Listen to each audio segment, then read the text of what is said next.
असमर्थ थे उसे किसने पूरा किया है? यीशु मसीह ने पूरा किया। यीशु मसीह के बिना मेरा उद्धार संभव नहीं है। यहाँ बैठे हर एक जन का और सुनने वाले हर एक जन का उद्धार यीशु मसीह से ही संभव है। अनुग्रह इस बात को बताता है, उद्धार इस बात को बताता है, तुम क्या प्रयास कर रहे हो इससे फर्क नहीं पड़ता है, पर मैं क्या कर चुका हूं उस पर विश्वास करो, इससे फर्क पड़ता है। लूका उसका 18वां अध्याय और उसके 18 पद से 27 पद तक।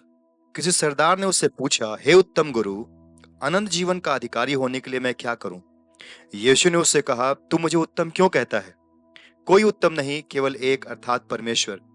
तू आज्ञाओं को तो जानता है कि व्यभिचार ना करना, हत्या ना करना और चोरी ना करना, झूठी गवाही ना देना, अपने पिता और अपनी माता का आदर करना।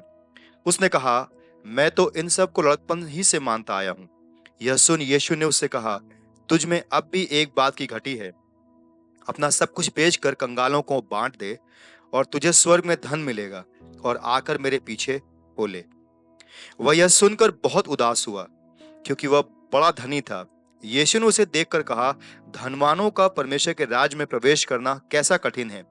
परमेश्वर के राज्य में धनवान के प्रवेश करने से ऊंट का सुई के नाके में से निकल जाना सहज है। और सुनने वालों ने कहा, तो फिर किसका उद्धार हो सकता है? उसने कहा, जो मनुष्य से नहीं हो सकता वह परमेश्वर से हो सकता है। आमीन।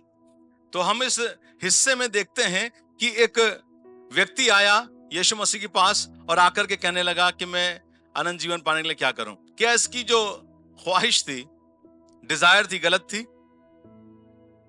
अच्छी चीज मांग रहा है, अच्छी चीज के लिए डिजायर की है इसने, और उसने कहा कि मैं क्या करूं इसके लिए। तो यहां पर गलत क्या था? जो इसका एंड हुआ कि ये निराश होकर चला गया, तो इसमें गलत क्या था? उसका धनवान होना। तो यहां पर गलत था, ये धनवान था इसलिए ये वापस चला गया, है ना?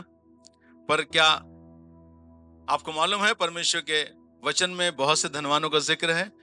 इब्राहिम से ज्यादा धनवान कोई नहीं था, धनाढ्य व्यक्ति है। 13वां अध्याय उत्पत्ति का इस बात को हमें बताता है कि वो धनाढ्य व्यक्ति हो गया। उसके बाद इसहाक है, याकूब है, बोअज है, जमींदार व्यक्ति था, प्रतिष्ठित था। उसके बाद दाऊद है, सुलेमान है, अय्यूब कैसा था? बहुत धनी व्यक्ति था, और तब भी बाइबल बताती है कि वो परमेश्वर की दृष्टि में ब्लेमलेस था। कोई उसके अंदर गलत बात नहीं थी, कपट रहित था वो। उसके बाद अरमतिया का यूसुफ, जिसने यीशु के शव को मांग लिया था। राजा के पास जाकर के मांगना, कहना कि इस चीज के लिए मुझे दे दीजिए, एक प्रतिष्ठित पुरुष का ही काम हो सकता है। हर कोई जाकर के नहीं कह सकता राजा से। वो एक बहुत ही धनी और प्रतिष्ठित व्यक्ति था। तो हम देखते हैं कि ये सब धनी थे पर धर्मी थे। तो इसका अर्थ ये हुआ कि गरीब होना जो है वो सैल्वेशन का सर्टिफिकेट नहीं है कि आप और मैं गरीब हैं तो हमको उद्धार मिलेगा ही मिलेगा, ऐसा नहीं है। अमीर लोग भी परमेश्वर के राज्य में शामिल होते हैं। तो यहां पर प्रभु यीशु मसीह ने जब धनवान का जिक्र किया तो क्या वो उसके पैसे के बारे में जिक्र कर रहे थे? अपना सब कुछ बेचकर कंगालों को दे दे, इस बात का अर्थ यह था कि अपने सारे पैसे दे दे। हाँ, शाब्दिक अर्थ इसका यही है कि वो कह रहे हैं अपना सारा कुछ, जो तेरा एक बल है बना हुआ है, जो तेरा एक कॉन्फिडेंस बना हुआ है, तू वो सब हटा दे, तब तुझको राज्य में धन मिलेगा। कि ये सरदार था और इसने आकर पूछा, हे उत्तम गुरु, अनंत जीवन का अधिकारी होने के लिए मैं क्या करूं? शुरुआत ही में यहां पर समस्या का समाधान मुझे मिला कि क्या समस्या थी। इसने आके कहा, अनंत जीवन का अधिकारी होने के लिए मैं क्या करूं? अनंत जीवन का अधिकारी होने के लिए व्हाट शैल आई डू? ये धनवान क्या कह रहा है? What shell I do? मैं क्या करूं? किस चीज के लिए भाई? अनंत जीवन पाने के लिए मैं क्या करूं? और मती कह रहे हैं, what good things shall I do? मैं कौन सा भला काम करूं कि अनंत जीवन पाऊं?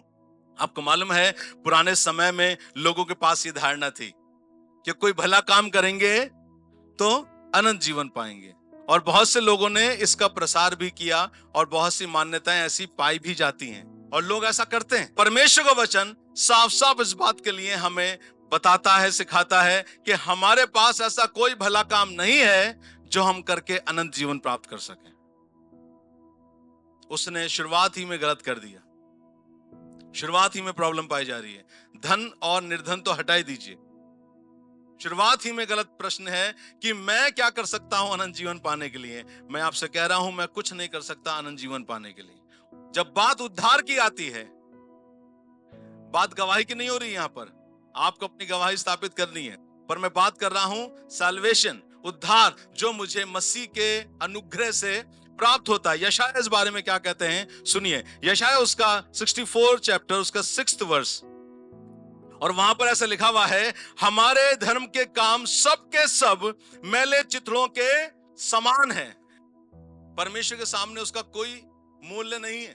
अगर हम अपने कामों को यह कह करके करें कि हम अब इस लायक हो जाएंगे कि परमेश्वर से के सामने खड़े होकर कहें अब मैं योग्य हूं, मुझे उद्धार दीजिए, तो यह नहीं हो पाएगा। उसके बाद फिलिप्पियोस का 3रा अध्याय, उसके 4 से 9 में जब हम देखते हैं तो पौलुस बात कर रहे हैं और कह रहे हैं कि मैं किस खानदान से आता हूं, किस कुल से हूं, क्या मैंने पढ़ाई की है, वो सब बता रहे हैं। और बताते हुए कह रहे हैं ये सब कूड़ा है। अरे इतना सब कुछ है तुम्हारे पास, इतनी योग्यता है तुम्हारे पास, उस सब चीज को तुम कूड़ा कह रहे हो पौलुस? हाँ, इस क्षेत्र में ये सब कूड़ा है। देखिए फिलिप्पियोस का 3रा अध्याय, उसका 9वां पद, और उसमें पाया जाऊं ना कि अपनी उस धार्मिकता के साथ जो व्यवस्था से है, वरन उस धार्मिकता के साथ जो मसीह पर विश्वास करने के कारण है और परमेश्वर की ओर से विश्वास करने पर मिलती है। हाँ, तो ये उसने साफ बता दिया कि मेरी ओर से नहीं होगा जो व्यवस्था के आधार पर है, पर ये परमेश्वर की ओर से होगा। परमेश्वर प्रभु यीशु मसीह स्वयं कह रहे हैं। जब मैंने इसका 27वां पद पढ़ा तो एक जवाब आया इस विषय पर। उसने कहा मैं क्या करूं? असल में हुआ यह था कि ये आया इस विचार से था कि यीशु मसीह कहेंगे अरे वाह, तुम अभी तक यहां कैसे हो, तुम्हें तो अब तक हेवन में होना चाहिए था। और हो गया उल्टा, क्योंकि वो अपने स्वयं के किए हुए कामों के आधार पर आकर के यीशु मसीह से शाबाशी लेना मांग रहा था। पर यीशु मसीह ने एक बहुत ही विशेष मैसेज इस पैसेज में दिया है। लूका उसका 18 अध्याय 26 और 27 को पढ़ेंगे जी। और सुनने वालों ने कहा तो फिर किसका उद्धार हो सकता है? हाँ, उसने कहा जो मनुष्य से नहीं हो सकता वह परमेश्वर से हो सकता है। जो मनुष्य से नहीं हो सकता वो परमेश्वर से हो सकता है। जो मनुष्य से नहीं हो सकता वो परमेश्वर से हो सकता है। किस विषय पर बात हो रही है यहाँ पर? इस बात को कहते समय इसका संदर्भ ये है, परमेश्वर उद्धार के विषय में बात कर रहे हैं। आपसे ये ना हो पाएगा कि आप और मैं स्वयं से उद्धार प्राप्त कर सकें। हम कहें कि हमने इतना कुछ कर दिया कि हम क्या पा सकते हैं? उद्धार पा सकते हैं? नहीं। यीशु मसीह ने कहा जो मनुष्य से नहीं हो सकता वो परमेश्वर से हो सकता है। हालेलुया। परमेश्वर उद्धार करने में सक्षम है। मैं और आपने गलातियों के पत्र जब पढ़ते हैं वहां पर एक समस्या दिखाई देती है, और समस्या ऐसी है जिसको पढ़ने के बाद आपको लगेगा यहां तो कहीं ना कहीं मैं भी फिट हो रहा हूं। गलातियों की पत्री को 3रे अध्याय के 1 से 4 में, हे निर्बुद्धि गलातियों, हाँ। किसने तुम्हें मोह लिया है? तुम्हारी तो मानो आंखों के सामने यीशु मसीह क्रूस पर दिखाया गया। हाँ, मैं तुमसे केवल यह जानना चाहता हूँ कि तुमने आत्मा को क्या व्यवस्था के कामों से या विश्वास के समाचार से पाया? तुमने जो पवित्र आत्मा पाया है वो कैसे पाया है? क्या व्यवस्था के कामों से पाया है या विश्वास के समाचार से पाया है? हमने व्यवस्था से नहीं पाया उसे, हमने तो विश्वास के उस अनुग्रह के सुसमाचार से उसे पाया है। आगे सुनिए। क्या तुम ऐसे निर्बुद्धि हो हाँ, कि आत्मा की रीति पर शुरू करके अब शरीर की रीति पर खत्म करोगे? आत्मा की रीति पर शुरू करके अब शरीर की रीति पर खत्म करोगे। जब मैं बात करता हूं मैं कौन सा भला काम करूं, तो मैं अपने उद्धार को जो आत्मा की रीति से शुरू होता है, कैसे शुरू हुआ? क्या मैंने परमेश्वर से उपवास करके प्रार्थना की थी कि मुझे उद्धार चाहिए? हम में से कोई ऐसा नहीं था। माफ करिए, परमेश्वर के वचन में लिखा है हम सब तो भटक गए थे, हम सब ने अपना अपना मार्ग लिया था।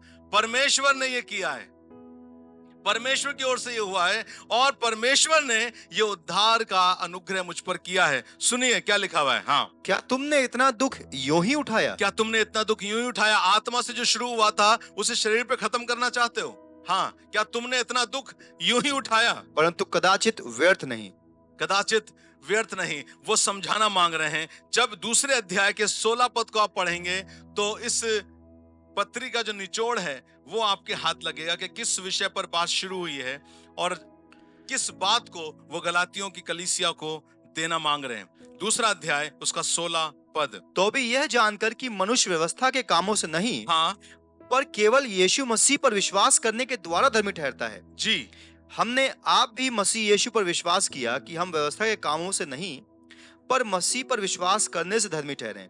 बहुत साफ साफ और साधारण शब्दों में पौलुस इस बात को बता रहे हैं। ये बात करते समय उनकी पूरी पत्रियां इस बात से मुठभेड़ करती हैं, कामों से नहीं विश्वास से। इस विषय पर वो बात करते जाते हैं। विषय क्या था? पुरानी वाचा, नई वाचा। पुरानी वाचा क्या कहती है? तुम ऐसा करोगे तो ऐसा होगा, तुम ऐसा करोगे तो ऐसा होगा। और हम ऐसा करने में क्या रहे? असफल। तो परमेश्वर आपने क्यों ये व्यवस्था रखी हमारे कंधे पर जिसे हम पूरा नहीं कर सकते? प्रभु का वचन कहता है ये व्यवस्था तो तुम्हारे लिए एक शिक्षक ठहरी है। किस बात के लिए? अनुग्रह तक तुम्हें लाने के लिए। यानी व्यवस्था को देखने के बाद, उसका पालन करने के बाद मेरे अंदर एक इच्छा जागे, ये मेरे से नहीं हो सकता, मुझे चाहिए क्या? अनुग्रह। मुझे प्रभु तेरा अनुग्रह चाहिए, ये मैं नहीं कर पाऊंगा। परमेश्वर यही चाहते हैं कि व्यक्ति इस नौबत तक पहुंचे, इस मुकाम तक पहुंचे जब वो कहे मुझसे ये नहीं हो सकता प्रभु। तब प्रभु कहते हैं ये मैं करूंगा। हालेलुया। नई वाचा इसी बात पर आधारित है कि मैं ऐसा करूंगा।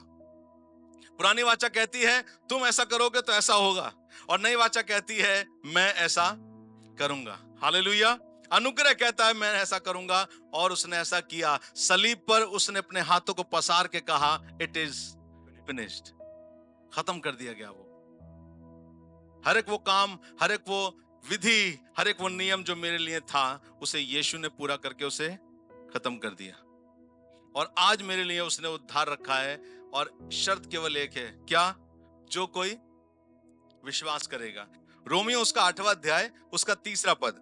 क्योंकि जो काम व्यवस्था शरीर के कारण दुर्बल होकर ना कर सकी, उसको परमेश्वर ने किया, अर्थात अपने ही पुत्र को पापमय शरीर की समानता में और पाप के बलिदान होने के लिए भेजकर शरीर में पाप पर दंड की आज्ञा दी। तो हम देख रहे हैं यहाँ पर जो हम करने में असमर्थ थे उसे किसने पूरा किया है?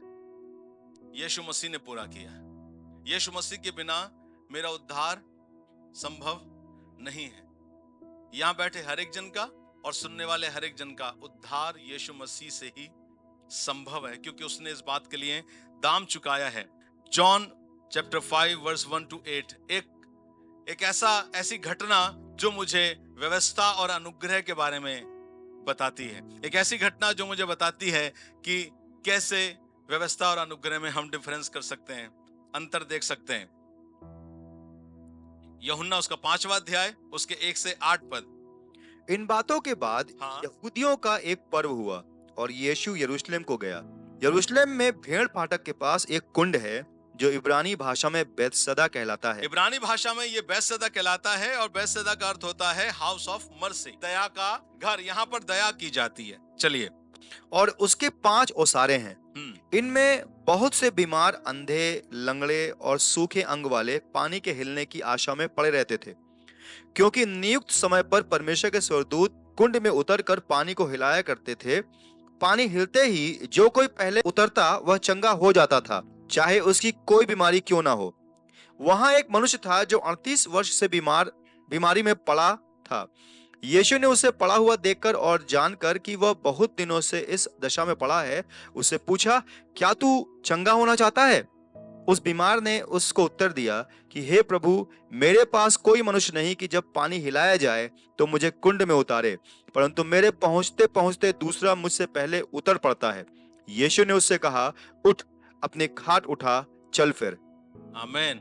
यहाँ पर जो हम ये घटना देख रहे हैं, यहाँ पर एक पूल है, लोगों की भावनाएं से जुड़ी हैं, इमोशंस जुड़े हुए हैं। ये एक ऐसी जगह है जहां पर लोग अपने बीमारों को छोड़ दिया करते थे, और ये बीमार के पास एक जिम्मेदारी होती थी। ये बीमार तो है, इसका हाथ ऐसे तो है, पर एक जिम्मेदारी क्या है? अलर्ट मोड पे रहना है। कैसा अलर्ट मोड? पानी हिलाया जाएगा। यहां पर लिखा एक नियुक्त समय पर यहां पर एक काम है जो मुझे करना है, वो ये कि मुझे सबसे पहले उसमें उतरना है। और यहां पर हुआ ये, जब मैं इस बारे में सोच रहा था तो कितना अजीब बात है, जो हाथ से समस्या में होंगे वो पांव से दौड़ के कूद जाते होंगे, पर जो पैरालाइज्ड है, जो अपने शरीर को हिला नहीं सकता, जो किसी रीति से भी इस दशा में बिल्कुल भी नहीं है कि वो हिल भी सके, तो ऐसे में वो क्या चंगा हो पाएगा? वो बिल्कुल भी चंगा नहीं हो पाएगा, क्योंकि उसके अंदर स्वयं से काम करने की क्षमता ही है नहीं।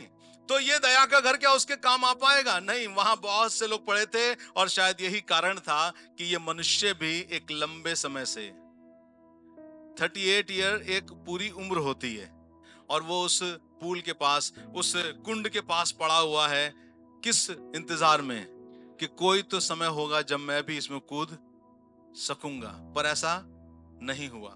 यीशु ने उसे बहुत समय से वहां पड़ा देखकर उससे पूछा, क्या तू चंगा होना चाहता है? सबसे पहला जवाब क्या होना चाहिए था उसका? हाँ प्रभु, मैं चंगा होना चाहता हूं। पर उसने क्या जवाब दिया? उसको यही लगा, उसको बेचारे को लगा कि यीशु मसीह मुझे क्या मार रहे हैं? तंस मार रहे हैं। क्या तू चंगा होना चाहता है? 38 साल से यहां पड़े हो भाई, तुम ठीक होना चाहते भी हो कि नहीं? उसको भी लगा। यीशु मसीह ने उससे यही प्रश्न पूछा, क्या तू चंगा होना चाहता है? यीशु मसीह ने बहुत साफ मन से उससे पूछा था, क्या तू चंगा होना चाहता है? यीशु उसे चंगा करने के लिए आए थे, पर उसने अपनी व्यथा बताई। आपको मालूम है, व्यवस्था यही बताती है तुम कहां पर गलत हो, तुम क्या कर सकते हो, तुम क्या नहीं कर रहे हो। और अनुग्रह बताता है, I am standing in front of you. मैं तुम्हारे लिए क्या कर सकता हूं, मैं तुम्हारे लिए क्या करूंगा, मैंने तुम्हारे लिए क्या किया है। अनुग्रह ये बताता है। और ये व्यक्ति बहुत समय से, क्या इसने प्रयास नहीं किया होगा? जब पानी हिला होगा तो क्या इसने प्रयास नहीं किया होगा? इसने बहुत प्रयास किया होगा। शुरुआत में तो इसने सरक के पहुंच, एकदम पहुंच ही गया है, उससे पहले कोई उतर गया। और जब मैं इस बारे में पढ़ रहा था तो बहुत से लोग तो ऐसे थे जो धनवान थे और वो अपने लिए लोगों को हायर करते थे। किस बात के लिए? जब पानी हिलेगा हमको उतार देना, मुंह मांगा पैसा देंगे। ये बेचारा खाट पर था, गरीब था, ये असहाय था, इसके पास कोई सपोर्ट नहीं थी। और आज यीशु मसीह उससे आके पूछ रहे हैं, क्या तू चंगा होना चाहता है? मैं आपको उस पैसेज से मिला करके उसको बताना चाहता हूं। उसने कहा, मैं क्या करूं कि मैं अनंत जीवन पाऊं? यहां पर इसने कहा, मैं कर नहीं पा रहा हूं, मैं उस हौद में उतर नहीं पा रहा हूं, मैं उस पूल में उतर नहीं पा रहा हूं। मैंने कोशिश तो की है, पर मुझसे पहले कोई उतर जाता है। अनुग्रह इस बात को बताता है, उद्धार इस बात को बताता है, तुम क्या प्रयास कर रहे हो इससे फर्क नहीं पड़ता है, पर मैं क्या कर चुका हूं उस पर विश्वास करो, इससे फर्क पड़ता है। यीशु ने उससे कहा, अपनी हाथ उठा। उसके बाद यीशु मसीह ने कहा, अरे नहीं नहीं, मैं तुमसे ये नहीं पूछ रहा हूं कि तुमने प्रयास किया है कि नहीं किया, पर सीधे यीशु ने क्या कहा? अपनी खाट उठा और चल फिर। तुम क्यों ये बता रहे हो कि तुम क्यों नहीं कर पाए हो? मैं तो यहां आया ही इसलिए हूं, जो लोग नहीं कर पा रहे हैं उनकी ओर से कर सकूं, जो ये कह दे कि मेरे से नहीं हो रहा है, मेरे से नहीं हो पा रहा है। आज यीशु मसीह यहां बैठे एक एक जन से ये पूछ रहा है, क्या तुम चंगा होना चाहते हो?